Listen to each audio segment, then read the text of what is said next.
నేను మీ పెట్ care channel ఋషి. మన వద్దకు 3 రోజుల క్రితం ఒక రైతు వచ్చారు.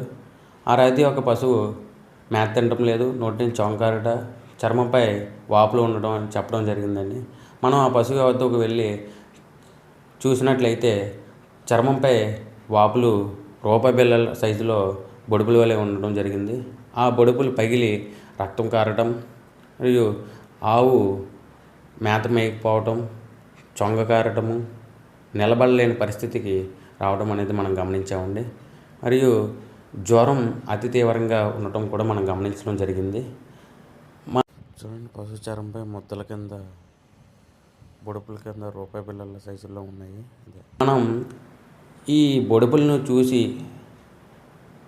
ముద్ద చర్మ వ్యాధి, ఇంగ్లీష్లో లంపీ స్కిన్ డిసీజ్ అని కూడా అంటాము ఈ వ్యాధిని. ఈ వ్యాధికి చికిత్స యాంటీ ఇన్ఫ్లమేటరీ, యాంటీ హిస్టమిన్, యాంటీపైరేటిక్ అంటే మందులను ఈ యొక్క వ్యాధికి ఇవ్వడం అనేది జరిగింది. ఈగలు అవి వాలకుండా పైపోతగా టర్పెంటైన్ ఆయిల్ అనేది రాయడం జరిగింది. ఏవైతే బొడుపులు పగిలినాయో ఆ బొడుపులకు ఆయింట్మెంట్ రూపంలో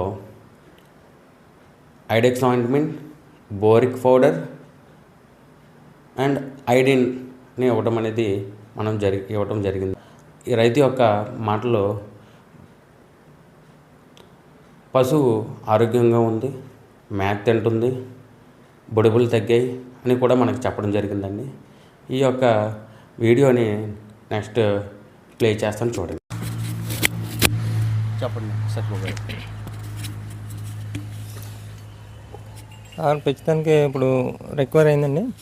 అలాగే 10 రోజుల క్రితంలోని దీనికి బాగా ఫీవర్స్ అంటే కురుపుల్లాగా వచ్చేసేయండి. కురుపుల్లాగా వచ్చేస్తే మేము 2 రోజుల్లో గమనించుకొని డాక్టర్ గారికి ఫోన్ చేసామండి. డాక్టర్ గారికి ఫోన్ చేస్తే వచ్చిన తర్వాత దాన్ని చూసి దాని సిచ్యువేషన్ ఎలా ఉన్నదనో చూసి తర్వాత దానికి ట్రీట్మెంట్ ఏమేమి అవ్వాలన్నది ఆయన చేశారండి. అలాగే ఒక వారం రోజులు కోర్సు ఓడామండి. బాగా పెంచడానికి దూడ బాగా నీరసమైపోయిందండి. నీరసమైపోయి తిండి గట్టా తినకుండా ఎండిదండి దూడ. ఇప్పుడు అలా కొంచెం సర్దుకుంది. అయితే మరి ఆ కోర్సు వారం రోజులు వాడిన తర్వాత తిండి తినడం మొదలుపెట్టింది. తిండి తిని కొంత అలా రికవర్ అయ్యి ఇప్పటికి బాగానే తయారైంది. తిండి గట్టా బాగానే తింటుంది. ఇవాళ మళ్ళీ డాక్టర్ గారు వచ్చి ఒకసారి మళ్ళీ చెక్ చేస్తున్నారండి.